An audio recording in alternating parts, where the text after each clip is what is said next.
Coming up on Chasing the Natty, another week of CFF is upon us, and once again, we're here ready to get you guys caught up and ready to go for this week's games.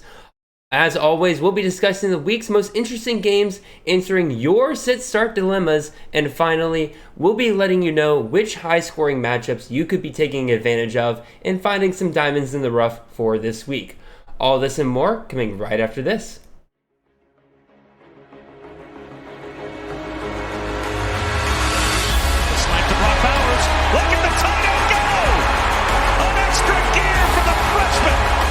Zappy looking to Jared Stearns, who makes the catch and scores. What a burst! Trayvon Henderson, as advertised, touchdown Buckeyes! This is Chasing the Natty, a college fantasy football podcast.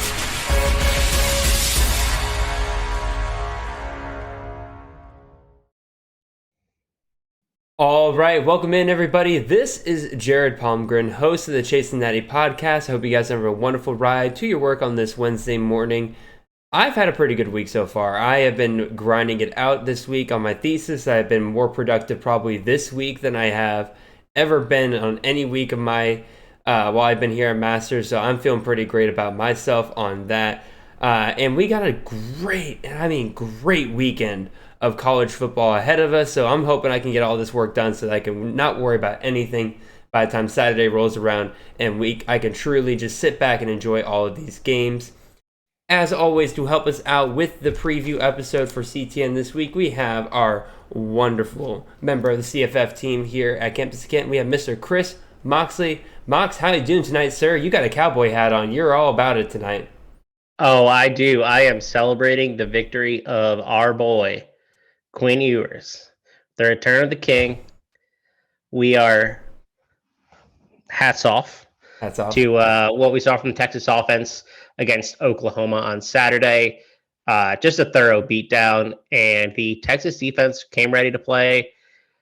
That Texas team, they're going to be top 4 in playoff odds come 2023. They got a really good unit, and I think that Sark's put it together. I love this year's recruiting class. And I think they got two true freshmen starting on the offensive line, and they're their best 2 offensive linemen. I mean, this could be a really good team. So I am celebrating our Longhorns. Yeah, no doubt about it. And people can point out all they want to about the fact that without Dylan Gabriel, Oklahoma is an absolute shell of what it could be. But at the same time, Texas did what they couldn't do for many, many years, and that was just beat a thoroughly unprepared team. And they did it convincingly, 49-0. There was no doubt about it. They could have hung 70, 80 points on Oklahoma on Saturday had they wanted to. They went in there looking for blood, and they absolutely found it. You almost feel bad, though, right? I feel bad for Oklahoma, no doubt. They're like the land of misfit toys currently. Yeah.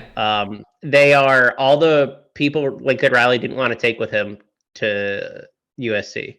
Mm-hmm. And that's kind of the team that was inherited there. But I thought they would be better than this for sure, even with Gabriel out. Oh, I knew there was going to be a massive drop off, had Dylan Gabriel ever go down this year, because everything from what Nate Marquise was telling us over the offseason was that it's Gabriel or bust.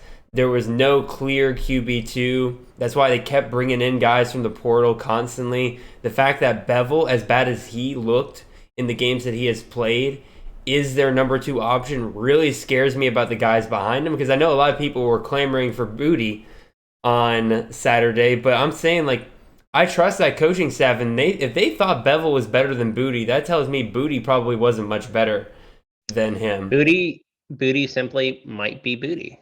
He might be Booty. That's the unfortunate just might be the case. Yeah. I'm just more surprised how bad the defense is, to be honest. Yeah. And I didn't really like Grinch as a defense coordinator either, so I'm a little more surprised from that unit. But we are here celebrating our Longhorns. Yes. So hats off to a potentially back Texas team. Potentially back. We can't say they're back quite yet. Not until they make the playoffs can they be back.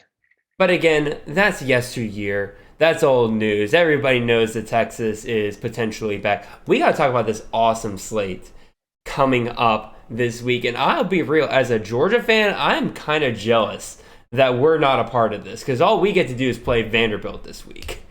But like just looking at, there are 6 ranked v ranked matchups this week. There are even more games out there that are big time conference games. Some rivalries kind of going on this weekend. But like, man, where do you start with this? I guess we'll start with the Big Ten matchup, the top 10 matchup between Penn State and Michigan. That should be a really, really fun one. Penn State's looked a lot better this year than I was initially kind of giving them credit for. Obviously, the game against Northwestern wasn't great. That was just a turnover fest. But had you not have the turnovers, I imagine they would have come out of that game looking a whole lot better. And again, you got freshmen. They're going to make mistakes. You'd rather them make those mistakes against a team like Northwestern than down the line against Ohio State or Michigan. Michigan's also looked really good this year, but also for the problem with a lot of people with them is that and I don't like to take this mindset, but I'm just kind of reiterating what other people have said, is that they haven't played anybody. Now, they have done what they needed to pretty much against everybody except for Maryland, and that is just blow them out, move on. You can't control who's on your schedule. So this to me is one of those great matchups that'll really kind of set the tone for both of these teams the rest of the season, both of them coming in here undefeated. It's a shame this isn't at Penn State because this would have made an epic whiteout game. What are your thoughts on this game, Chris? And then you can move on to another game afterwards. Yeah, so this is an interesting matchup because I think so. Michigan's favored by 7 here, and I just think that's an interesting number because Penn State's played pretty lackluster in Ann Arbor, and I think that's kind of bleeding into this. I still don't like their offensive line all that much. I think it's better than last year, but I still don't think it's that good. I think Michigan can get pressure. I have a really tough time with the line specifically in this game because I do think Michigan's going to win this game, but I like this Penn State team. I think they're a little scrappy, so I'm really excited to watch this. It'll be a really interesting matchup. Like you said, it'll tell us a lot about each of these teams. I'm going to go to SEC country. Possibly the game of the season in the regular season. Alabama heads to Neyland Stadium to take on the Tennessee Volunteers in a game where I believe Bryce Young will be back. Yes. I don't know if Cedric Tillman will be back for Tennessee, but this will be a potential shootout game to decide Tennessee's fate, potentially, to determine whether or not Hendon Hooker has a real conversation in the Heisman race, and then to make sure that Alabama is legit after they struggled against Texas A&M on Saturday. I think we could learn a lot from this game as well, and the spread in this game is 7.5. Alabama is probably 7.5 points better than Tennessee. But this is a scrappy Tennessee team, man. Like, just the same way Penn State is. Like, this offense will go at you, and it's really hard to defend the Baylor offense, which is basically what Heupel runs at Tennessee. So it's a really interesting matchup. They need to win this game. Tennessee will need to figure out how to defend pressure in the pass rush. Mm-hmm. That's the bottom line. And if they can do that, they can win. But when you got Dallas Turner and Will Anderson breathing down your neck, going to be a little tough. So I'm just excited to watch this game. They also need to figure out their secondary. I didn't realize this, but they're 128th in passing defense in the country. Like that's in all of FBS. That's, I think, last in the SEC. That is something I don't think has been fully exploited yet by the teams that Tennessee has faced so far. Heck, that passing defense made Anthony Richardson look as the best he has all year. They made Anthony Richardson look like the Heisman contender that we all wanted him to be, and he hasn't really looked like that against much lesser competition since then. And unfortunately for Tennessee, even in a year like this where Alabama's passing attack isn't as potent, they got the athletes to take advantage of that. So I agree with you. This could be a high-scoring game. This is going to be a game that's going to go back and forth. That atmosphere in Neyland, I would adore, just as a neutral fan in this case, I would adore just to go to that atmosphere and just take all of that in. I would love to be on the sidelines.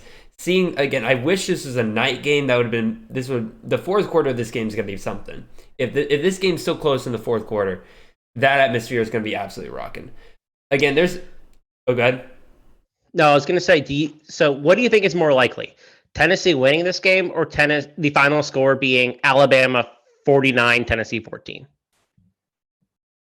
Because I think that both are potentially possible. No. They're absolutely within the same possibility. This could be a game where Alabama comes in and just absolutely shuts up the Vols. I don't see. I think there's a bigger chance that Tennessee wins this game than there is of Alabama absolutely blowing them out. And again, like obviously Tennessee blowing Alabama out would just be the shocker of all shockers, and it would change the entire conversation of the SEC moving forward. It would change the entire look of the Tennessee-Georgia game down the line. That's the other interesting part of this, is that Tennessee still has to face Georgia after all this. And if they do beat Bama, that could either mean they have the swag and confidence to go into Georgia, because they are playing at Georgia, to go into Georgia and think that they have a chance to beat another top 3 team in the nation, or does it inflate their heads a little bit too much and then they go into Georgia and they get a taste of humble pie? We'll see. They got to beat Alabama first, and that's going to be an epic game. That's a game I wish I could go to. There are other games here. Again, Oklahoma, TCU. We'll get into that one a little bit later, especially on the player side of things. NC State, Syracuse, a 15 versus 18 matchup in the ACC. This one's expected to be low scoring, but man, if NC State doesn't have Leary and doesn't have, I think they said Houston is expected, or not Houston, Slimy Shark is supposed to be back this week. Dimi Sumo.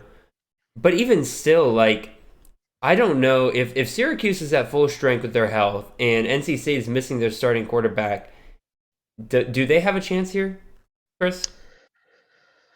I don't want to say they don't have a chance, because I actually really like their front seven. I think that their linebacker core is probably the best in the country. So like, I don't want to totally dismiss it, because we've seen Syracuse mess around a little too much for a team that's 5-0. But I don't think Devin Leary's playing this weekend. I don't think Devin Leary is probably playing for a couple weeks, because I mean, that was a pretty bad injury. They could win on the back of their defense, but I think Syracuse, they're favored by 3.5. That's a fair number. Yeah. Other SEC matchup here, another top 25 matchups. Mississippi State 16 versus Kentucky, number 22. I think Kentucky's reeling a little bit right now. I think that they're just getting caught at a bad time right now. In Will Levis not being able to play, he's day-to-day right now.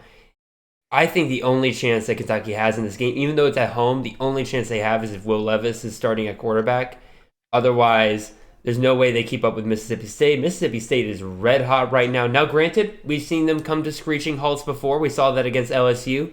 But the more and more we get away from that LSU game, the more and more I think we kind of think, man, what a weird game that was, because Mississippi State's looked on fire in every other game. I think Mississippi State wins this game. I think they cover that 6.5 pretty easily. What do you think, Chris? Yeah, I do too. I have them at 5.5 from Sunday. We were chatting in Discord about it. Even if Levis plays, I mean, I think they cover that number. Mississippi State's they're going to outclass Kentucky. Kentucky's just not the same team they were even last year. I mean, they lost so much on the offensive line. They have a couple injuries on defense. They should not be ranked, is the bottom line. They're a 22nd team. They are not a top 40 team, in my opinion. So there's a big gap between these groups. Yeah, I agree. And then last one, this is a game we could talk about later as a high-scoring game. This is over under 65. Number 7, USC on the road at Utah, number 20. Utah, a 3.5-point favorite here. A lot of people, I have to imagine, see that line and they're like, alrighty, I'm finding my nearest sports book and I'm going to hop on USC plus 3.5 here because USC's looked dominant. But Moxley, what's going on there? Why is Utah favored in this game?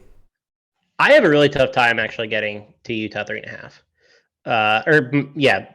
Minus 3.5. I think that's just a little rich, but obviously they know something we don't, because your thought and my thought are probably the suckers who want to bet USC, right? Exactly. But yeah, I mean, Utah has not looked like Utah this year, man. Like, they are not as physical as you think they should be. They are struggling a little bit on defense more than I thought they would. They got outclassed by UCLA, who I picked Utah in that game. I'm worried about Utah right now, and I'm a little surprised that it's 3.5. I thought it would be 2.5, if not closer to a pick. Mm-hmm. It's in Salt Lake City, but Again, yeah, this game's really confusing to me. I mean, I think there's a lot of people who are sitting here wondering why is USC not favored by a touchdown or more? Because again, like Utah's lost 2 games already. USC is undefeated. I think the thing that people need to slow down on is the fact that USC hasn't quite dominated some of their games like the casual fan who hasn't really watched them play thinks they have. And again, a lot of the early season games, especially, USC relied heavily on turnovers. They relied heavily on those turnovers in order to kind of run up the score, especially against Rice. They struggled against Rice for a little bit. And part of the reason why they ran up that score is because I think they had 2 or 3 pick sixes in that game. It wasn't even their offense. It was not even their offense that was completely running away with it. They only beat Oregon State by 3 points, and I think they were +4 in turnovers on that game. It was something insane like that. And then last week against Washington State, they couldn't put Washington State away for a while. Their defense stepped up, which was impressive to me because I thought that would be a liability for them this year. But even still, I think some people, again, have not realized that USC isn't quite as dominant despite their 6-0 record. So I think that's why Utah, if they get things right, I think could easily clear the 3.5, and if they can catch USC off guard here. Yeah, the line play is going to be an issue for the Trojans on defense. They're 124th in EPA per play and our bottom 10 team of explosiveness against the rush. So if Utah just pounds the rock the whole game, there's a chance that they play possession, they play keep away, and USC can't score. Yeah. That's basically, I think, the Vegas thought around this game. 3.5 feels like a lot, but what do I know? I don't know.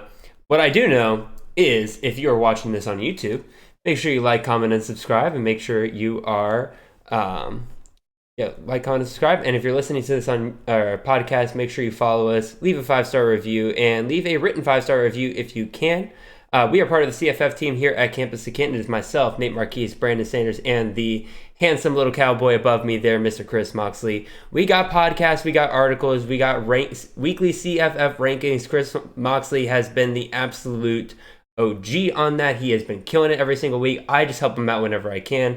Again, unfortunately, this thesis is taking a lot out of me right now, but Moxley's been killing it on that.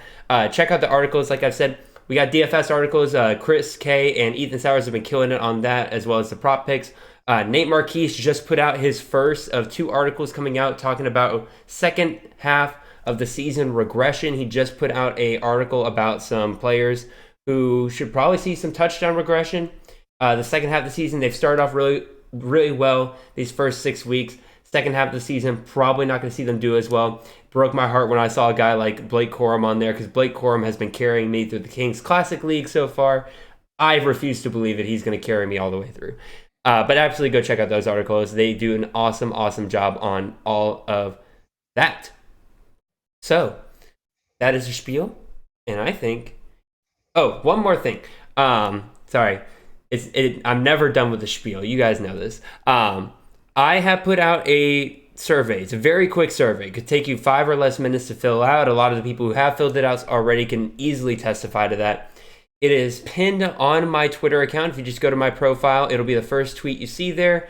It is a quick survey on CTN and how we are doing so far this season. It'll ask you things about what you guys think we're doing well. What do you think we aren't doing well? What do you want to see more of? What do you want to see less of? What kind of guests do you want to see in the future? Just really quick stuff like that. And you can ask them, the people who filled it out last year. I really do take that stuff to heart. I really do try to kind of incorporate into the show moving forward. Change the way I talk about certain topics, maybe whether it's players, whether it's games, things like that. I want to hear from you. And the best part about it is we are taking emails in that survey. And if you fill out your email in that survey, that enters you into a possibility of earning a scholarship tier yearly subscription to campusofcanton.com. Lots of great stuff that comes with that. That basically gets you pretty much access to everything on the website as far as I'm concerned, except for just some of the higher NIL tier stuff, as well as the betting and prize picks and DFS content for us. But again, everything else, it pretty much unlocks everything else for you on the website, and it's very much worth it for just a $5 5-minute survey. So absolutely go check that out. And again, I really, really appreciate hearing from you guys on that. So yeah, go ahead and do it right now. Pause the podcast and go do it real quick. Find me on Twitter at CFF_Jared. With that being said, spiel is done. Let's get into these sit-start discussions, Chris. We got some good ones here for you today, guys. Again, shout out to Chris Moxley. He really helped me out today in terms of narrowing these down for us. This first one is interesting. So as always, we're gonna start with the quarterbacks here. This first one's interesting because there's a lot of ifs associated with this one. I'll go ahead and throw out the players in this one. We got quarterback Jalen Milroe going up against Tennessee. I know some of you are already screaming at me, being like, what? No, just hear me out. Or we got Preston Stone, quarterback out of SMU, going up against Navy this week. Again, I hear y'all screaming already. Just hear me out. And then last but not least, we have Holton Ahlers, quarterback out of East Carolina, and he is going up against Memphis this week. So this one comes to us from at Buffalo Shoes FF on Twitter, and he basically put, if Jalen Milroe starts, if Preston Stone starts, that is the assumption we're walking into on this. Again, we could talk all day the possibility of will Jalen Milroe start? Yeah, there's a possibility if Bryce Young kind of falls back this week. Jalen Milroe would start for Tennessee, and then Preston Stone. Like some people are like, oh, what did Mordecai do wrong? Well, there has been like rumors that Stone has been close to usurping Mordecai, and Mordecai hasn't had the best last couple of weeks here. But even so, regardless, let's talk about this as if we assume these guys are starting this weekend. Moxley, out of these three, who are you going with? So I put this question on the show sheet actually because I thought it was an interesting conversation, mostly around Preston Stone, because basically what you said is Preston Stone's pretty close to taking that job, and I'm pretty sure he's going to do it at some point. Whether it's this week, whether it's next week, I don't know, but I do think he's taking this job. If he starts this week, he is my pick of this group. I don't like what I saw from Jalen Milroe. I think Bryce Young will start, but even if Milroe starts, don't want to even touch him. I like Holton Ahlers. I thought he's looked good this year. I think that, he's formed a pretty good connection with Isaiah Winstead at receiver and obviously CJ Johnson. And I think this Memphis team kind of stinks. I think they might just be really bad. But if Preston Stone starts, I'm going to treat him as a top 15 quarterback moving forward. So I think that's an interesting discussion. And I don't know if he will start. That would be a little surprising to me. I'm not sure it happens this week. But if he does, he's a top 12 quarterback. So I'm kind of with you in that Milroe's probably the odd man out of these three guys. Again, I don't think that's a huge ding on him because these other two guys are really good options if they do start. But I do think there's a little bit of space between Milroe and these other two. This comes down between Stone and Ahlers, and maybe this is the more conservative CFF player in me, but I'm going to go with the known quantity in Holton Ahlers over Preston Stone. As much as I believe in the talent of Preston Stone, as much as I believe if he is usurping Mordecai, and Mordecai has had really great weeks so far, that means Stone's probably ready to do even better than what Mordecai is.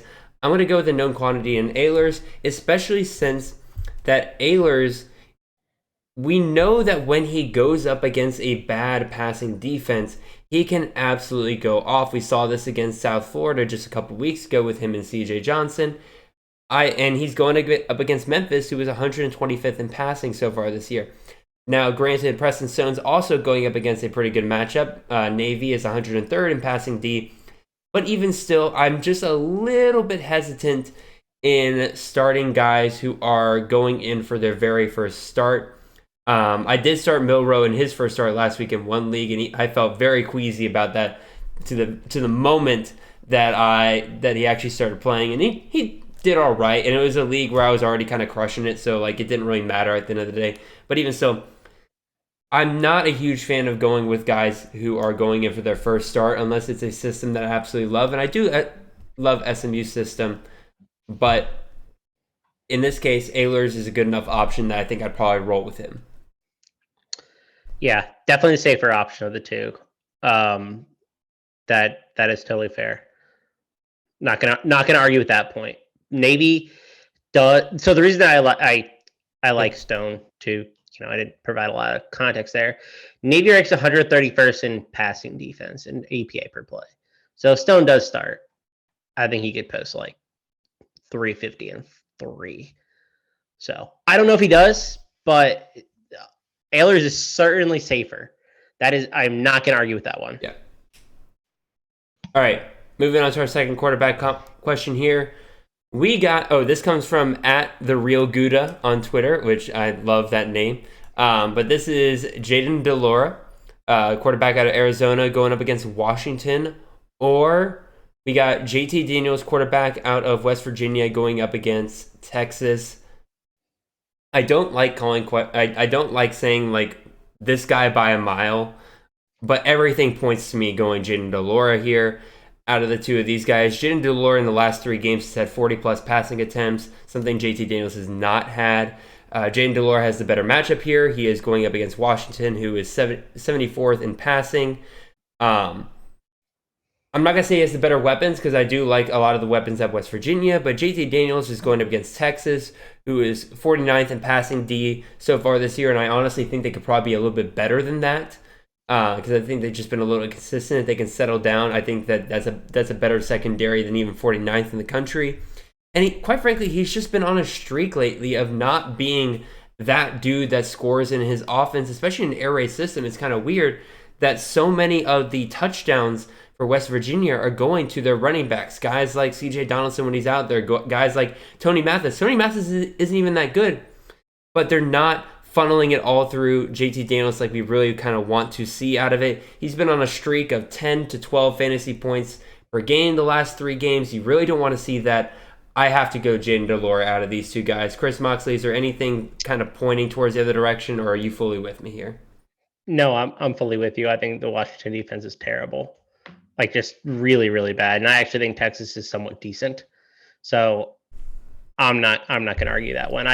The total in the Washington-Arizona game is 73. I mean, they've expected a lot of points to be scored. And they're 15.5 point underdogs. So the game script is in DeLora's favor. It's really not close for me. And I don't want to use that term too often. But yeah, I'm on the DeLora side. Yeah. Again, like just to reiterate to people and everything like that, there are no stupid questions. There are only stupid answers. And since me and Mox are the only ones giving answers here, we're the only ones that can sound stupid. Never be afraid to give us a sit start because you think it might be too lopsided. There's always an argument for every player. In this case, I just don't see it with JT Daniels yet. Moving on to the running backs here. We got a 3 for here. This comes from Aaron Wilcox on Twitter @AaronWilcox86. He is asking between 3 interesting options at running back. I could tell this is a little bit of a deeper league here. He's got Nicholas Singleton, our freshman phenom running back out of Penn State. He's going up against Michigan this week. You got, quite frankly, a star from last week, Dejon Edwards, the running back out of Georgia. He's going up against Vanderbilt this week. Or we could go with Harrison Whaley, running back out of running back out of Northern Illinois, going up against Eastern Michigan this week. I think I'm going to talk on this one first. Technically, it's your turn, Chris, but I'll talk about this one first because I feel like I need to talk about Dejon Edwards real quick. I understand the reasons why people want to run to the waiver wire for him because people have this idea that he just looks better than Kendall Milton out there. I think part of that has been expectations versus reality. But even still, Dejon Edwards, y'all, is still the third string running back for Georgia behind Kendall Milton and Kenny McIntosh. I do not see that changing. I do not see that, at least it's not changing before the bye week. So if Kendall Milton plays this next week, Dejon Edwards is not going to be a fantasy asset. Now the question is, what happens if Milton's out? Obviously, that opens up more room for Dejon Edwards. But even still, you're still looking at a guy who's part of a committee back, very heavily reliant on, last week he had 3 touchdowns on the day. He's going up against an Auburn defense that was giving up 7.5 yards per carry on the day. I just don't see him being that productive week in and week out, even if somehow if he did become the main back at Georgia. And then there's the other two options here. Nicholas Singleton, freshman phenom running back, had great volume in the Northwestern game, fumbled twice, definitely didn't have his best days for Penn State that day, but definitely got into the double digits. You like to see that volume, but he's had an up and down year so far. Again, to be expected, a freshman. I think he'll still be an incredible back moving forward. But the unfortunate thing, he's going up against Michigan this week. That's a very good defense, 7th in rushing defense in the country. Still technically part of a committee. Kayvon Lee, Katron Allen, they're still there. I don't think he's fully moved away from those guys. And if he's not the hot hand on the day, it could definitely run into trouble, which tells me that we should definitely be rolling with Harrison Whaley over here, going up against Eastern Michigan, 85th rushing defense in the country, so it's a good matchup right there. He's gotten 20-plus touches in the last 2 games. Now, it's been interesting with him because he's gotten touches in 2 different ways. 2 weeks ago, he had 30 carries for 230 yards and 3 touchdowns, only 1 reception for 0 yards. But then last week, he only had 13 carries, and you're like, for 27 yards, you're like, oh no. But then all of a sudden he catches he has 11 targets, 10 receptions out of it, and 96 yards. So they're looking for ways to get him the ball regardless of whether it's on the ground or the air. Definitely a huge part of this offense kind of moving forward. It's Maction. There's going to be points galore. I'm going to roll with Harrison Whaley out of these 3. What do you think, Mox? Yeah, I mean, I don't have to add a lot there. I think you nailed it pretty good. I'm not trusting Edwards. And I don't want to play Singleton in a matchup against the top 10 Michigan defense. I talked about how Penn State's offensive line was bad earlier. I don't think they're that much better than last year, so I'm going to avoid that. And yeah, Eastern Michigan's a bottom 40 rush defense probably in the country, at least bottom 40 overall. I think you roll with Harrison Whaley. I think Antonio Brown is hurt. Like he's basically the only healthy back, I think, in this backfield who's going to command more than 15 carries, 15 touches a game. So if you're getting that out of a Northern Illinois running back, I think you roll with it. And that matchup was tough last week against Toledo. Toledo is probably the best defense in the MAC. So I'm not taking too much away from that because Eastern Michigan is a much worse team. I mean, this team allowed like 50-plus points to Buffalo earlier in the year. Like, it's not a team that I'm particularly worried about on defense. Exactly. The over-under of this game is one of the higher ones in the week. Yep. Northern Illinois is probably going to be in the lead for most of it. It's going to lead to game script that's going to benefit Whaley. I'm feeling pretty good about this one. Go with Whaley out of these 3. All right, next one here. We got another 3 for running backs here.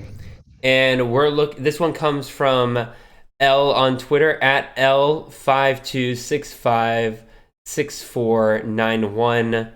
A great Twitter handle because it's more numbers than it is letters by a long shot. This also comes from at SL Rebel Football because he actually asked a very similar question that only involved 2 of these guys. So I'm giving credit to both of the guys here because we're going to basically answer both of your questions here, I feel like, by the end of this.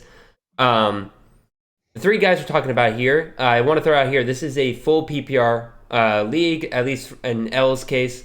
We got Aiden Robbins, running back out of UNLV, going up against Air Force this week. Or we got Casey Filkins, running back out of Stanford, going up against Notre Dame this week. Or we have Tavion Thomas, running back out of Utah, going up against USC. Chris, I went first last time. I'll let you go first on this one. Where are you going with this one? So immediately it's down to 2 for me. I think it's between Filkins and Tavion Thomas.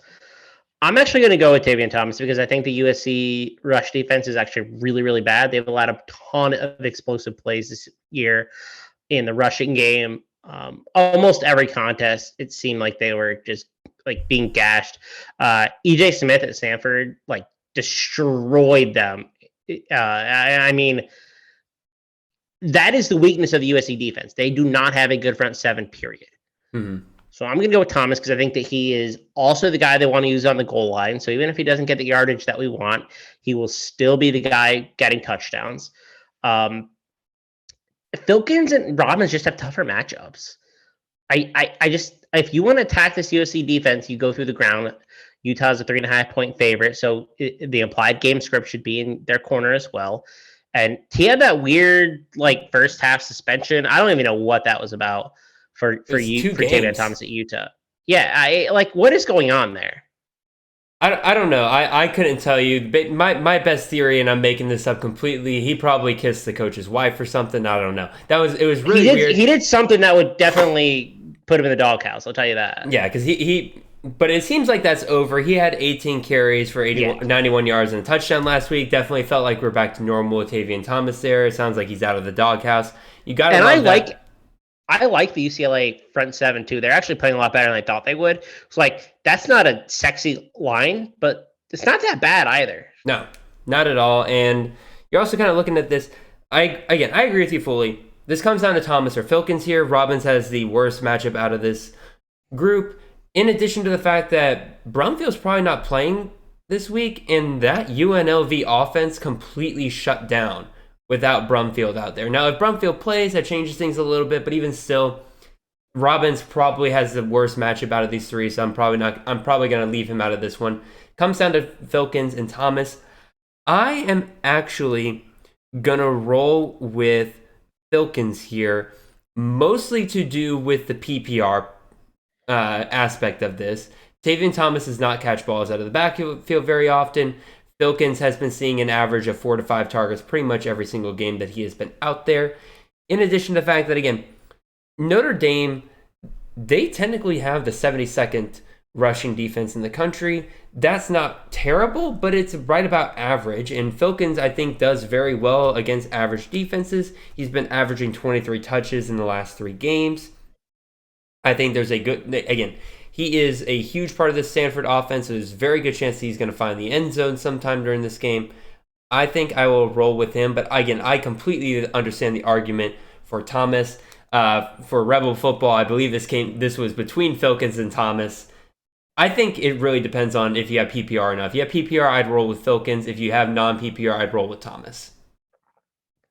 Totally fair, and we saw how bad Notre Dame was against that Marshall rushing attack, so they can be exposed. Yep, absolutely. All right, moving on to the wide receivers. We got a question coming in here from Zachary Fagan at ZFaganThoughts on Twitter. He is asking us to pick 2 out of 3 of these guys. He's got 3 really, really good wide receivers here, but I think I have a pretty good idea of where I want to roll with this one. The 3 we're talking about here, Jalen McMillan, wide receiver out of Washington, going up against Arizona. You have Charlie Jones, Chuck Sizzle, wide receiver out of Purdue, going up against Nebraska. And then finally, you have DeCorian Clark, wide receiver out of UTSA, going up against FIU. I'm actually really glad I just noticed this was picked 2 out of 3 because I had no clue who to come down between Charlie Jones and DeCorian Clark. But those are my 2 right there. I think it's those 2 over McMillan by a pretty good amount. McMillan is wide receiver 33 on the year so far. Charlie Jones and DeCorian Clark are both top 6 wide receivers so far this year. All 3 of these guys are actually seeing very similar target numbers. Over the last 3 games, all of them have seen 9 to 9.3 targets per game. So very, very similar here. But Charlie Jones and DeCorian Clark, one, I think are bigger parts of their offense than McMillan is. And then second of all, they both have the better matchup. Charlie Jones going up against Nebraska is 111th in passing defense, and DeCorian Clark's going up against FIU. Nebraska's 106th in pass defense, and DeCorian Clark is going up against FIU, who is 99th in pass defense. But let's be real, FIU is just so terrible that you can do whatever you want to them, and UTSA is going to want to throw deep bombs down the field all day long on them. If you want a good idea of how badly FIU can get exposed in the passing game, just look at what Western Kentucky did. It was nothing short of genocide on live TV.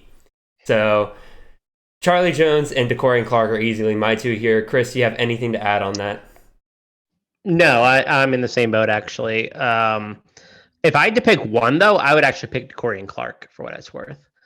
Just the matchup is so good. And I not that I think Nebraska's pass defense is any good, but UTSA might put 70 on FIU this week if they choose to. Oh, yeah. And the other thing I'm kind of thinking of here is that Charlie Jones, the thing that's kind of worrying people right now, and it's a fair worry, is the idea that, defenses have started to bracket Charlie Jones, and that Purdue offense hasn't really seen a true number 2 option kind of emerge to the point where they can take some of that pressure off of Charlie Jones. UTSA has that already. DeCorian Clark's been awesome, but if he's not working out, Zachary Franklin's going to hit you deep. Joshua Cephas has the ability to hit you deep. They have weapons all over that field in terms of the wide receiver room. DeCorian Clark, I think, will be just fine. So, yeah, I actually think DeCorian Clark is the best wide receiver there. I don't know if that's a hot take right now, but I think Clark is fantasy wise. I can tell you that much. Yeah, I think he's better. I think he's a better NFL prospect than Zachary Franklin. I know this is like a CFF show, but for those tuning in, I think Clark is a better. I think he brings more to the table at the NFL level than Zachary Franklin does, and I don't think people realize how good he is until this season. So I'm glad he's getting his due. Oh yeah. Also, side note here, I love this UTSA offense because you can have awesome. You can have any of those three wide receivers and they're going to produce. Joshua Cephas is the third option on this team, and he is the wide receiver 22 on the year. Both Zachary Franklin and DeCorian Clark are top 10 wide receivers right now. It is absolutely insane what UTSA is doing right now. Yeah, pretty sure I have them both ranked in my top 10 this week. Yeah, and you should. They're awesome. Killer.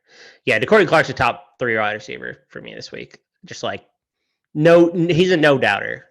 Yeah. You just start him every week until they get maybe a really, really bad matchup. But I'm not even sure they're going to get one because the conference they play in. So exactly. Keep rolling out basically every piece of this offense currently at UTSA. Frank Harris, 3 receivers, Brendan Brady. I mean, shoot, you could probably get Traylon Smith into your flex in this week because of how lopsided it's going to be. Yeah, definitely. But again, just go back, Zachary, to answer your question again. Charlie Jones and DeCorian Clark. I think those are your 2 guys right here out of these 3. All right, next up, this one comes from Brett Pagny, longtime listener to the show, good friend, at Brett Muxdogs on Twitter. He is down between the other Washington wide receiver. We got Rome Odunze here, going up against Arizona, or we could go with Quentin Johnson versus Oklahoma State. The breakout from last week, finally. But question is, can he do it again this week? Absolutely insane week last week for Quentin Johnson. 16 targets for 14 receptions, 206 yards, and a touchdown. That is the highest number of targets he has ever seen. Is it something that he can keep up? Because we've seen in the past where he completely just disappears after awesome games. But you have to believe if a guy gets 16 targets in 1 week, he's going to be a mainstay of the offense kind of moving forward here, even though they have other options at other receiving positions. And it also helps the fact they're going up against Oklahoma State, who is 126th in the country in terms of passing yards per game. On the other side of this, you have Rome Odunze, who is much more consistent. 10 plus targets in the last 3 games. Problem is he's going up against Arizona, who is 39th in the country in pass D. It really comes down to, do you want to roll the dice and hope Quentin Johnson has another monster game? Because again, with Quentin Johnson, we've rolled him out before in great matchups and he still does nothing. But Rome Odunze probably is the safer play in terms of volume, but tougher matchup there. Moxley, I'll be real. This one's a tough one for me. Can you make it simple? I have Rome Odunze ranked as my wide receiver 2 this week. Holy overall. Crap. Okay. Yeah, he's second behind Rasheed. Yeah, he's second behind Rasheed Rice. Odunze is probably going to have another monster week, and I don't think you have to play with the grossness that is the Quentin Johnston situation. Just roll out Odunze. I feel really good about that. So you think that the idea that Arizona's passing defense being the 39th best in the country is completely fraudulent? You think that that's not something that we should be worried about then? Let me see where I have them ranked. So I have them ranked 88th, and that's an explosiveness weighted measure. So they're letting up a lot of explosive plays despite being really good on a down per down basis. Okay. And so I think Odunze is a guy who can hit explosive plays. Okay, so that's kind of my thought going into it. Yeah, and again, if he's getting 10 plus targets, 10 plus chances in that game, he'll probably break one deep, and you'll be perfectly happy with him by the end of the day. Exactly. Yeah, I think Odunze. I mean, I've been toying around with the model a little bit this week, and it spit out a Dunze basically on top 10 every single time I messed with it. So Wink, wink. gives you an idea of where I like it, where I rank him. Oh yeah. I was like, can you make this easy? Well, yeah, I got him as wide receiver 2 on the week. I'm like, well, that'll do it. That'll do it. I like Rome Dunze a lot this week. All right, there you go, Brett. Perfect little thing right there. All right, let's move on to our flex questions here. Again, got an interesting one. I've been going back and forth on this one, so this is gonna be another one I'll probably ask for you to make simple for me, Mox, because you always have something up your sleeve that I just don't know about. We got this comes from Justin Nottingham, Justin Notting H6 on Twitter. He is asking between 2 wide receivers and a running back. You got Brew McCoy, wide receiver out of Tennessee, going up against Alabama, or we got Bryson Green, wide receiver out of Oklahoma State, going up against TCU this week, or we have Isaiah Bowser, running back out of Temple, running back out of UCF, going up against Temple. My goodness, why can't I get that right tonight? Mox, I would say that Brew McCoy is the odd man out of these 3, mostly due to the fact of Tillman probably coming back this week. Alabama still has a pretty good passing defense, even though I do think Tennessee is a team that can probably overcome that. If he really is the third option going up against a team that is 12th in passing defense so far this year, is a chance I'm not really willing to take. Meanwhile, you got Bryson Green, who I initially kind of threw out immediately because I'm like, okay, well, like he had a good week last week, but like that was because Braden Johnson was out. Jaden Bray was back, but wasn't quite fully there because Bray had like 10 targets last week and only reeled in 2 receptions, so that was really weird. But regardless, like I'm like, it feels like he'll be inconsistent. But then I went back and looked at Bryson Green's like track record so far, and he's not like the top wide receiver for Oklahoma State, but he's been decently consistent. And last week he had 9 targets, so the ceiling is definitely there for him. And then last but not least, you have the ultimate plotter, Isaiah Bowser, the guy that'll get you a line of 15 carries, 64 yards, and 1.5 touchdowns pretty much any given week. Out of this bunch, I'd probably still go with Isaiah Bowser. It is a PPR league, so that I feel a little bit bad about still going with the running back. But he, to me, offers just the safest play out of the bunch. And it feels like no matter what defense he goes up against, he could go up against the worst rushing defense in the country or the best rushing defense in the country, and he'll still get a very similar stat line. I think I roll with Isaiah Bowser here, but Mox, is there anything I'm missing here? No, I actually don't like any of these options, to be honest, but I understand if you're in a league where you have to start one of them. So I guess probably that's why the question's posed, right? I'm not starting Brew McCoy. Love me some Brew McCoy. Chris K, Brew McCoy fan club, president of the fan club, probably loves him some Brew McCoy. He might be telling you to start him, but I think I'll go Bowser for the same reasons that you brought up. This Temple defense honestly hasn't been that bad this year. No, it hasn't. That's the concern that I have. Their offense has been dreadful, but defense hasn't played that bad. They're 18th in EPA per play. I mean, that's a really impressive number. They haven't played anything like crazy good, but they kept it close versus Memphis. I think Memphis is bad too, but that's still like a good win for this program, right? Oh yeah. So a little worried about Bowser, but what did we say 2 weeks ago, or maybe last week? Bowser might get you 60 yards, but he'll get you like 3 touchdowns, 2 touchdowns. He'll be happy that you started him. Like that might just happen again this week. I mean, he's just a touchdown guy. And at some point, it doesn't really matter how many yards he has because you're probably going to be happy that you started him. So absolutely the safest play here. And I'm not sure I love Bryson Green this week. Jaden Bray's coming back, and I think Braden Johnson's going to play this week. And if he does, then Green's kind of a nothing, in my opinion. Mm-hmm. So too much risk got with both those players. Just roll with Bowser, in my opinion. Yeah, I agree.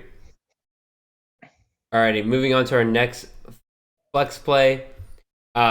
This one's interesting. Once again, I love interesting dilemmas like this. Last week we had a running back and a wide receiver on the same team. This week we got a running back and a running back on the same team, and then we throw in Marvin Mims for the good measurement here. We got Ron Cook, running back out of Buffalo, going up against Mike Washington, running back out of Buffalo, and then obviously, as I just mentioned, we also have Marvin Mims, wide receiver out of Oklahoma here. This is another pick 2 question, so really we got to find the odd man out of this bunch. I forgot to check with Buffalo Shoes here on whether this was PPR or not. That probably would have changed things maybe here. But Mox, your turn to go first. Which 2 are you kind of going with here? My guy, who I was mocked and ridiculed over all summer because Al-J Henderson was apparently a thing, and all these people were talking about, oh, Mike Washington, I don't know if he's the guy. My man is dominating right now. Just the most explosive, best size-adjusted athlete on probably that entire team. I'm rolling with Mike Washington first. Okay. I don't think Ron Cook Jr. has the... He doesn't have the swag, is the bottom line that Mike Washington does. Premier content right here. I love it. Yeah. Just doesn't have the swag index that Washington does, who, ride or die Washington all summer. So coming to campus2canton.com real soon, the swag matrix tool. Yeah, swag index. Swag index, yes. Yep, swag index. You make sure your guy's over the line. And then I'm going to go with Marvin Mims because I think Dylan Gabriel is actually going to be back this week. I think that he will play. And based on the Vegas line, they think he will play too. Yeah. And so that's kind of where I'm going. I listen, Ron Cook is a fun story. He's been with the program forever. But Mike Washington he'll steal his lunch money if he wants to. So I fully agree that Marvin Mims, I think, is the easy play out of this bunch. Dylan Gabriel's back. When Dylan Gabriel's out there, Marvin Mims sees 8 targets per game. He's going up against Kansas, who's 115th against the pass. Marvin Mims can absolutely take the top off of a defense like that, unless Gabriel's just really, really hurt, in which case the whole thing gets thrown out the door. But even still, in terms of Ron Cook in Washington, I am a big Washington fan as well, but I will say that I think the decision between these two is a little bit closer than what Mox is kind of giving off here, mostly because Ron Cook does have more touches per game than Washington over the last 3 games. Not by much, but Cook has 18.67 touches per game over the last 3 games. Washington's seeing 17.67, so they're very, very even. Obviously, they're both going up against the same rushing defense, so you can't break it down by that. So, honestly, I kind of did go a little bit of a swag factor here. And again, I'm not saying this is a foolproof method, but I went for ceiling here, and I went for Mike Washington, who just, quite frankly, just has more 20-plus point weeks than Ron Cook has seen so far. He's been more explosive. I probably roll with him out of those two. So I'm with Mox. I'll go with Mims and Washington here. What is Buffalo doing not giving Mike Washington like 30 carries a game? I mean, he broke off a 92-yard touchdown last week. He's Seniority. A big dude. He's like 6'15", 220, 225 maybe. It's his only second year. Like, Mike Washington's kind of legit. I really like him. We as CFF artists cannot change the minds of coaches. We can only react to what they are giving to us. And unfortunately, if Lance Leipold was there, Mike Washington would probably have like 700 yards and 20 touchdowns. I would say Mike Washington would be the RB1 in CFF by this point. Yeah, probably. Mike Washington is that dude. He's been really, really, really solid for you. And Ron Cook is definitely getting touches. So if you have to roll with, either Ron Cook or Mike Washington, you're not going to probably be hurting that bad. But do prefer Washington this week. All righty. Let's go with the tight ends real quick here because we are running a little long here. First one here, we actually got 2 different ones here. Both involve the same guy, so I guess we'll try to just, again, make this quick. This comes from Clinton Carlson on Twitter, at Clinton Carlson Go. First one here, we got Seydou Traore, tight end out of Southern Miss, or we can go with Ryan Jones, tight end out of East Carolina, going up against Memphis. I already mentioned earlier that I really like the East Carolina passing attack this week against Memphis. I think Aylers have a good game. And quite frankly, I think Ryan Jones is set to have a good game. Over the last 2 games, he's seen 9+ targets. He's gotten a touchdown in 4 out of the last 5 games. Like I mentioned before, Memphis is 125th in the country against the pass. A lot to like with Jones right there. And Traore, definitely you're getting the production out of him each week. He has seen 60+ yards in the last 3 games. The thing that's a little worrying is that his target opportunities have kind of dropped since we initially kind of caught on to him. He's only had 3 and 4 targets over the last couple of weeks versus the, I believe, 8 and 9 targets he was seeing 3 or 4 weeks ago.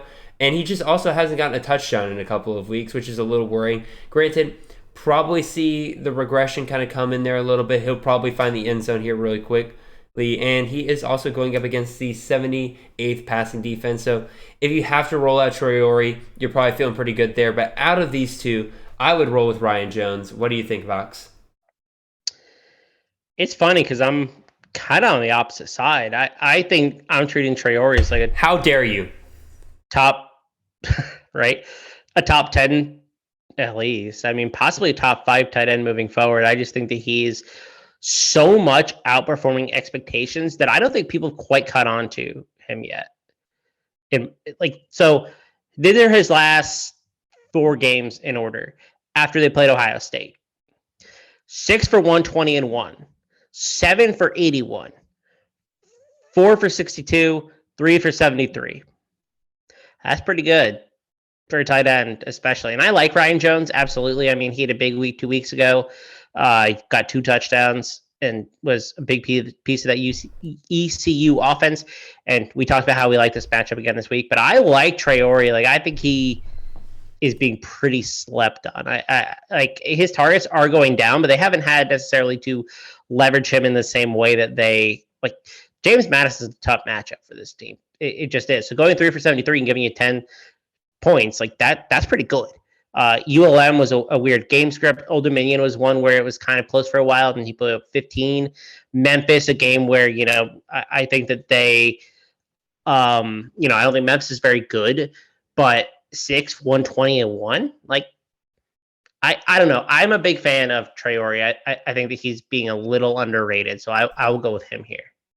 I'm going to sound like such a Traore hater by the end of this, even though I really do love him, and I do think he is easily a top 10 tight end option moving forward here. It's just, I think, at least with the questions we were given this week, I kind of like the other options just a little bit better. And we'll get into the next one here real quick. We're going to go to our second tight end question again. Once again, we got Seydou Traore going up against Southern Miss. This is another question from Justin Nottingham, 6. By the way, some of you might be asking, how do they get 2 questions on here? Well, quite frankly, they asked about the right positions because we only had 2 tight end questions this week. So, yeah. But even so, regardless, the other option here, we got Will Mallory, tight end out of Miami, going up against Virginia Tech. And Moxley, I'll let you go first on this one, but my thought process is very similar here as well to the last question, so I don't want to sound like a broken record here. What do you think, Mox? Oh, no, I'm riding with my boy Traore again. And I'll say this, that I picked Southern Miss to win this game, or to cover, actually. The spread's 3.5. I think Southern Miss is a pretty good defense and probably underrated. But I think he is a pretty big mismatch given his athleticism. Like, I like Traore. He's actually not even from the U.S. He grew up playing in London. Nice. He's more built like a wide receiver, right? He's probably like 6'4", 220, 225. So I'm not sure that there's a team or a player on the Southern Miss defense that can effectively cover him. So he might just be a mismatch. And I don't trust anything on the Miami offense here, to be honest. Like, I just don't trust this unit. Will Mallory is probably one of the more trustworthy pieces here, but I'm going with the upside in Traore. I just think apparently I've become the biggest Traore fan in the world. I don't know how this happened, but I'm rolling with him, and he's answered to both questions. See, I told you I'm going to sound like the biggest Traore hater because I'm going to roll with Will Mallory here. Again, mostly to do with the volume right now. Mallory's targets just keep going up week by week. Last 3 weeks, 7 targets, 9 targets, 10 targets, and that was all 3 of those weeks were higher than what he was getting before. I wholeheartedly agree with you that the Miami offense is something a little hard to trust right now. And part of it is kind of cut into Mallory's production. He hasn't gotten a touchdown over the last 3 weeks. I feel like the regression is coming at some point, though. Like they're going to have to pass to him when they get down near the goal line at some point. But again, this one to me is a little closer. I do agree with you that Traore has the better matchup out of the two. So I wouldn't blame anybody for going Traore here, but I personally do, especially with tight ends, I like chasing volume, and I really like seeing guys who are becoming bigger and bigger pieces of the offense that they are in, even if those offenses I'm not a huge fan of moving forward. So I lean Mallory on this one. The other one I was pretty emphatically with Jones, but I lean Mallory on this one. Yeah, I understand. So I know we're running long, but I'm gonna talk about Traore a little bit more. He came over to America at the age of 17. He never played 11-man football at any point. He was a goalie, a soccer goalie in London. He played one season of American football, became a 3-star recruit, had offers from Florida State, Iowa State, and Memphis. Basically goes to Arkansas State and doesn't really do anything last year. 12 catches. I'm just saying, like, this is a pretty interesting guy for like CFF Dynasty too. Oh no, you have to get him in Dynasty. Yeah, like he's a guy that I think could be a monster in like a year or two, like a legit, like league-winning type asset. He's so raw at the position. Mm-hmm. So just thinking future-wise. Oh yeah. Despite loving him already. If you want all that information, I think Chris Moxley just ran out to the local Barnes & Nobles and found Traore's biography. I think you might be able to find it as well at your local Barnes & Nobles. Yeah. Shout out to the Arkansas State team page, who was very kind and accommodating with giving me the Traore story. Oh, yeah. The Traore story. I love that. Alrighty. With that being said, we got some game matchups to discuss here. Again, we're going a little long, so we'll try to get through these relatively quickly. And we'll start off with our first matchup here. Going back to the Big 12, man. Big 12, it's got its reputation back. We're back to just high-scoring games galore over here. And we're going to talk about Kansas at Oklahoma. Oklahoma, the 7-point favorite here. This game's going to be on ESPN2 at noon. Over-under of 64 points. Chris Moxley, actually, no, I'm going to go ahead and just talk about who I'll start roll out here on the Kansas side of things. So I do want to talk about Bean just a little bit. But even so, Kansas side of things, I think it's startable for Neal. I think it's startable for Luke Grimm. Luke Grimm has kind of really become that top option for this Kansas offense kind of moving forward at wide receiver. So I think he is a fair start. Jalen Daniels is an absolute monster for CFF. It looks like he's going to be out at least for a little bit for Kansas. It is going to be the Jason Bean show kind of moving forward. The Mean Bean machine is fully on a roll here. But as a CFF asset, how much do you trust Bean? Because I'm a little worried about the fact that, first of all, he went up against TCU last week, which is a bottom 30 passing defense in the country. He only had 24 attempts, completed only 16% of them, or not 16%, only completed 16 of them for 66 completion percentage, and he was heavily dependent on touchdowns last week for his CFF production. He had 4 touchdowns last week, again on only 24 passes. I feel like that's just not sustainable for the most part. Do we really think Bean is going to be able to do what Jalen Daniels was doing week in and week out, or do we think we see probably things shift a little bit more to like the running backs? I personally would not start Bean this week if I could avoid it. And I think most teams can. I mean, Jason Bean probably isn't owned. You probably have 2 better quarterbacks. You basically for the same reason you said. He was pretty touchdown dependent. He actually made some excellent throws, so I don't want to like discount him. I think he's a really good backup quarterback. But they didn't have any tape on. I mean, he played last year some, but it's like the offense is improving and they're running a little bit more complicated motions pre-snap. So I'm not sure it's quite the same tape that he saw last year. So, yeah, I don't want to play him if I don't have to. And so that makes me pivot to Devin Neal a little bit more, and he becomes a lot more attractive, I think, in this matchup especially. Yeah. And Oklahoma side of things, who are the guys that you're pretty confident in starting this week? Yeah, I think Dylan Gabriel's going to play at least. Vegas thinks so. So that's why I'm showing a little bit more confidence. I have no idea what this running back rotation looks like.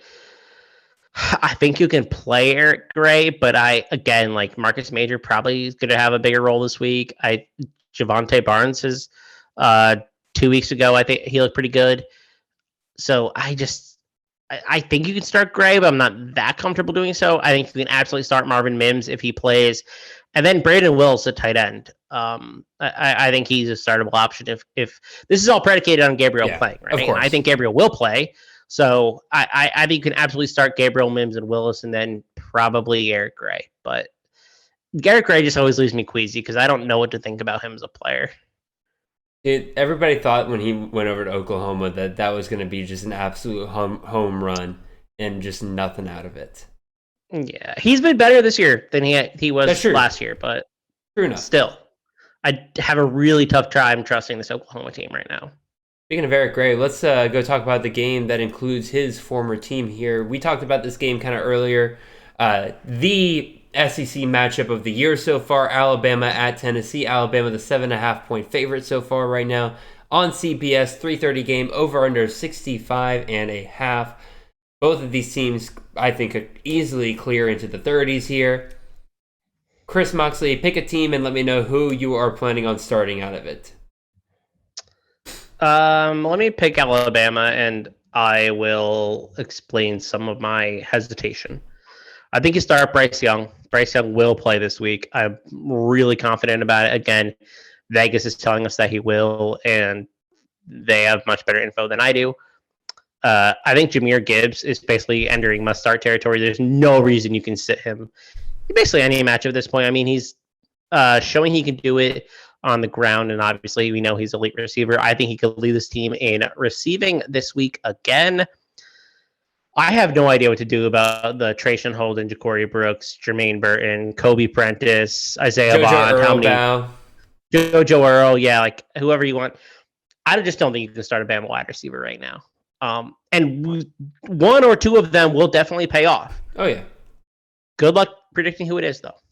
Yeah. So I think you just start Gibbs and Bryce Young and don't try to play the roulette wheel that is the Alabama wide receiver room. I think if I had to nail it down, I would probably go Brooks or Burton. Holden, it seems like has kind of faded a little bit. Yeah, if I had to pick one, I'd play Brooks. So, but I don't feel great about it. Tennessee side of things, Hooker, I feel pretty confident here. Small, I'm a little bit more hesitant about because he's had some weeks where like he's had the production to go along with the touchdowns, but then there's some weeks where he is basically like Isaiah Bowser, but like SEC version where it's like he'll get like 20, 30 yards, but he'll somehow have 2-3 touchdowns to go along with it. So you're feeling pretty good about it. So could be it here again, but again, Alabama is a very good matchup. So he's very boomer bust for me this week. Tennessee wide receivers, it basically boils down to, does Cedric Tillman play? If Cedric Tillman plays, absolutely you start him. And I think Hyatt is a start no matter what. If Tillman doesn't play, I think then Brew McCoy becomes a start at that point, because I think even the number 2 wide receiver in the Tennessee offense is good. But if Tillman is playing, just go ahead and sit Brew, find a different option elsewhere, because Tillman and Hyatt will take over there. So nothing really much else to say there. Tight end. Again, Latu's still around for Alabama. He's definitely still somebody that they're looking for around the goal line. So he's still technically alive, yes. Alrighty. But I'm not sure I ranked him on my top 30 this week, for what it's worth. But we'll see. You might be in a start 2 tight end league because I am in multiple of those, and you probably need to start him. So yeah, good call. All right, back to the Big 12. We got the top 15 matchup here. Oklahoma State at TCU. TCU, the 3.5-point favorite here on ABC, the 3:30 game. That 3:30 slate, man, that's going to be killer between all those different games. Over under here, 68.5. I think I will start with this one. I think I'll take the easy one on this one. We'll go with Oklahoma State here. Spencer Sanders, I think, is an easy start in this game. Again, he is quite frankly having the year that CFF players have been wanting him to have for, I think, like 3 or 4 years now. Like, again, I don't know what clicked with him this year, but just for some reason now he is performing week in and week out. I think the lowest, let me see what the lowest finish he has had so far this year. He's currently the quarterback 8 on the year, but that's because he's already had a bye week. Lowest weekly finish he has had so far is QB 39, which is, if you don't know, in CFF, that is very, very good. Because again, there are 131 quarterbacks starting any given week. Again, he was QB1 for 3 weeks straight. And after the bye week, he dropped down to QB 18, and he has already made his way back up to QB 8. So he's having an incredible year. There's no reason not to start him here.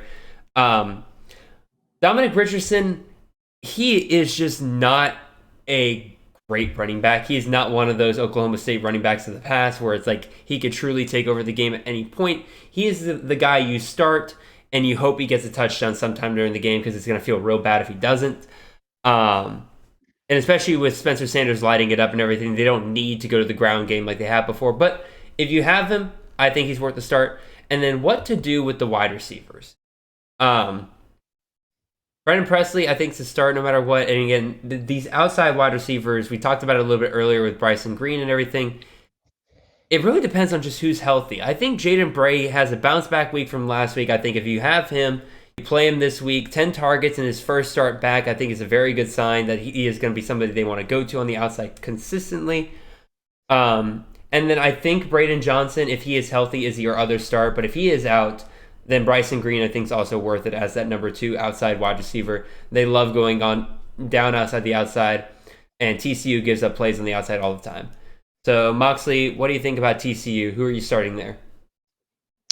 Yeah, I think you just stick with Max Duggan. He's been pretty solid for you the last couple of weeks, and this offense kind of caters to some of his strengths. So you just keep rolling him out. I think Kendre Miller has basically taken control of his backfield after a very tumultuous offseason where we didn't know what was going to happen. And the Oklahoma State front seven scares me a little bit, but he's just getting so much opportunity, and TCU's favored. And he's broken off a couple big runs that he could do that this week as well. So I think you start him if you have him. And then we get to the wide receivers who have not been consistent this year, who have broken off big plays here and there. I think you start Quentin Johnston. It's really hard to move away from him, right? After what we saw last week. Yeah. But he could easily have a 4-target game and go like 3 for 29. So I'm not saying that can't happen. I do think you need to start him. I mean, I have him ranked, I will tell you right now, I have him ranked wide receiver 29. Okay, so you got him up there. So I'm not like, so I have him up there, but I'm not like super excited. You want to know who he's behind? He's behind Trayshawn Harrison, Grant Dubose, and Derwin Burgess. So I like him, but I don't love him this week. Gotcha. Tay Barber is an option. I think he's the 2-3 there, and Darius Davis is kind of their big play explosive guy who's just a speed demon. The total in this game is 68.5. So one of them two wide receivers will have productive days. Yes. It's just who? I don't know. Savion Morrison probably should be included in that group as well. Yep. But I have no idea what to think about this wide receiver room. So QJ is probably startable, and then the other 3 are. I would say we'll see. Barber and Davis strike me as your team's got a lot of bye weeks. Desperation. You're going up against a good team. You throw them out there saying, "Alrighty, you're either going to get me 30 points or you're going to get me 7," and it's not going to feel great either way. I'm not going to feel great about it until I see what the result is. Yeah. All right. Let's go on to our only group of 5 matchup we're talking about here tonight. And we got to talk about the Dukes. The Dukes of James Madison, 11-point favorites at Georgia Southern this week. This on ESPN Plus, and the over-under on this game, 66.5. First of all, congratulations to the Dukes. Their first year in FBS, they are already in the AP Top 25. So good on you, Dukes. Y'all are killing it so far. And it looks like this is another week where we should expect big things out of them.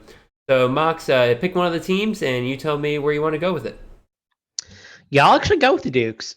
No, I take that back. I'm going with my boys from Georgia Southern. I've been on them all year, and I ain't hopping off the train quite yet. Kyle Ventrese has struggled a little bit in recent weeks, but I think this is not a terrible bounce back spot. James Madison's defense is good, don't get me wrong, but Ventrese probably passes 50 times this game, which means that he's going to be able to support two wide receivers, Caleb Hood and Derwin Burgess, who I think are both startable options. I have them both ranked in my top 30 this week. I have them both ranked in my top 30 this week. And I think that they could seriously eat. And if so, then Ventrese is a startable option as well. I think you could start running back Jalen White. I mean, Jalen White has been really good for this team as well. And the game script scares me and the defense scares me. But, I mean, he's involved and he's caught a couple passes this year too. So he's not a total zero in the passing game. I think there's 4 startable assets on this Georgia Southern team. And I think you start them regardless of admittedly a tough matchup. Yeah, but the game script will be on the side of the players you want the most, except for maybe Jalen White. Absolutely. But even so, like, he's their guy on the goal line. Whenever they get down near there, he's gonna be the guy they run it in with. The other player I might throw out there with Georgia Southern, again, my boy Jeremy Singleton from Houston and everything. He hasn't exploded yet, but I still think he's one of the top 3 options in the passing game for them. And so I think any given week he could possibly go out there and prove it. I think he's more in like the Tay Barber, Davis range from TCU and everything, where it's like you throw him out there and you hope that this is his blow up week. The other 2 guys are much safer. Yeah, I think that's a good comparison for him. I'm starting him, I think, in 1 or 2 leagues this week. So there you go. See, hard to disagree. James Madison side of things. Todd Centeio must start here. He has been killing it this year already. A little bit slow down of the last couple of weeks and everything, partially because of the next guy I'll talk about here, and that is Percy Agie-Obise, the running back there who was injured for a game or 2. And I was a little worried when he first came back that Latrell Palmer actually outcarried him his first game back. But then the very next week, he was right back to being the RB1. He killed it last week. I expect him to kill it again this week. Georgia Southern's defense gives up passing yards and rushing yards, so no reason not to believe he'll be productive there. And then the wide receivers here. Chris Thornton, man, he had an awesome week last week. I think he had like 173 passing yards and then just could not find the end zone. The touchdowns are coming again, y'all. Like, he had an incredible start to the season, and then things kind of died down a little bit. Now he's back getting the production. The touchdowns will come along with that here pretty soon. And then Reggie Brown is the other wide receiver. I think has kind of clearly set himself up to be the wide receiver 2 there. Again, he strikes me more in the same range as kind of like the Singleton, Davis, and the Barbers and everything like that. But maybe like a tier above. Again, the wide receiver 2 for James Madison is always a pretty decent option, but I feel much better with the starting trio of Centeio, Agie-Obise, and Thornton. So those are the guys I'm looking at there. Last game we got going on here, going out west, going out to the Pac-12. And we're going to talk about Arizona at Washington. We kind of talked about this a little bit earlier when we were talking about Jaden DeLora. But Washington, the 15.5-point favorite here. This game's on the Pac-12 network, 5:30 p.m. Eastern Standard Time game. Over under a massive, and I mean massive, 73 points. Vegas is expecting points galore in this one. Mox, pick a team and tell me where those points are coming from. All right, I'm going to pick Arizona. And I think Jaden DeLora is a guy you pretty much have to start. And I think you can make the case that you should be starting 3 of their wide receivers. Jacob Cowing, the transfer from UTEP, who has been pretty lights out this year. I mean, he's their wide receiver 1 and definitely just a solid option. There's probably no question that you're starting him. I think you could start Dorian Singer too. And he was a guy that I don't think was on a lot of people's radar coming into the year, despite posting like a really, really good last 5 games of the season in 2021. And he's kind of continued that. So I think Dorian Singer is a guy that you can add off waivers if he's still there, or at least toss into your lineup. I think Ted McMillan has a case as well to start. They're 15.5-point underdogs, which means that they're going to have to play catch up, and you think that these receivers can probably be pretty involved throughout the game script. Running back Michael Wiley is interesting. I don't think I would start him because they are like 15.5-point dogs, but he is their RB1 is operating as such. So, I think if you're in a really deep league and you're desperate, you can make that case, because I think Washington's defense is pretty bad. But I would stick to the passing game more so if I, unless I actually had to roll with Wiley. No, this is going to be a shootout. The passing games are all I'm interested in here, and I'm going to keep that theme going here with Washington. Penix is a must start this week. McMillan, Odunze, those are the 2 starts. If you somehow still have Jalen Polk, and I know there's some of you out there who still have Jalen Polk still on your roster, guys, no. I tried to warn you. That was a 1-week thing, and he wasn't going to be he was not going to be fetch. He was not going to be a thing the rest of the season, and I am probably going to wake up Sunday morning and he's going to have like 10 catches for his 300 yards and 3 touchdowns. Now that I say all this, but even so, McMillan and Odunze, those are the 2 guys you want to go for here. We have Wayne T. And like listed on here, but man, I don't want anything to do with this running back committee right now, because like Wayne T's there, Cameron Davis also back there. They're both getting around like 10 to 12 carries any kind of given game. This is not going to be a game to me where those are the guys that you start and you just hope they get a touchdown out of all these points. Most of the going back and forth down the field is going to come through the passing games. And so that's all I really care about here. Penix, McMillan, and Odunze. And then on the Arizona side of things, Delora, Cowling Singer, Ted McMillan, all those guys. Yeah, and one thing I want to throw out here again. I did this last week, and I'm going to do it again this week, because there are so many, again, I encourage you all to go out and do your own research on some of these games. I'm going to throw some more games out here that really fit our criteria in terms of like what we're looking for in the games that we do discuss here. But again, if we talked about every one of these games, Chris and I would be here for 2.5 hours, and I know some of you would enjoy that, but Chris and I got things to do, so like sleep. But again, here's some other honorable mention games that we could have talked about, but you guys go look for yourself and see if there's any options that any hidden gems that you guys kind of like there. Arkansas versus BYU, Maryland versus Indiana, Northern Illinois versus Eastern Michigan, Kent State versus Toledo, Ohio versus Western Michigan, a trio of MAC games for you guys to dive into right there. Western Kentucky versus MTSU, Louisiana Tech versus North Texas, USC versus Utah, and then UNC versus Duke. Again, so many different games this week. Again, what we kind of look for is games that are kind of over 60, 65 in terms of over-unders, and then you want those point spreads to be pretty close. So we try to keep it around 14 or less than 2 touchdowns, unless it's just a massive over-under like the Arizona-Washington game was, where it's like 73, in which case that doesn't matter. Vegas is just saying there's going to be points galore regardless. Go check out all those games. I'm not going to list them out again, so just back it up about 20 seconds if you want to go, if you want to hear those again. With that being said, that's pretty much the end of our show. Mox, you have been incredible tonight. Not to pat us on the back too much, but I would say that's probably one of our best shows that we've done. I felt really, really good about that. Again, just a reminder to everybody out there, real quick version of the spiel. If you're watching this on YouTube, let us know down below what you think about these games. Let us know what you think about our sit-start discussions. If you're listening to this on podcast, make sure you follow us and leave those reviews. Again, we got week 7 coming up here and everything like that. Be on the lookout next week for the show with myself and Nate Marquise, where we give you guys waiver wire picks and the recap from the next this upcoming week's games. Mox, is there anything you want to tease out there for any of the folks listening before we head out of here? I will say that in the Campus to Canton Discord today, we dropped one of our new tools.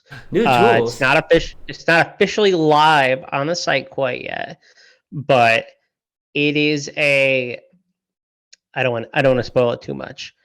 Let's just say it combines athleticism and prospecting in a way that no one else is doing. So It's really, really cool stuff that is absolutely worth signing up for and checking out. The recruiting team has done an excellent job with this database that they're managing. So don't want to give too much away, but it's really cool stuff. Again, maybe I'm asking the wrong questions here, and the FBI will come get me. Or the C2C FBI will come get me here in a minute, Chris. But is this new tool that we're putting out, is this for NIL members only? Is it for walk-on members only, or walk-on and up, or is it scholarship and up? Have we decided that yet? I think it's still being decided. I don't want to speak out of turn, so Okay. I will let the CEO handle those sorts of questions.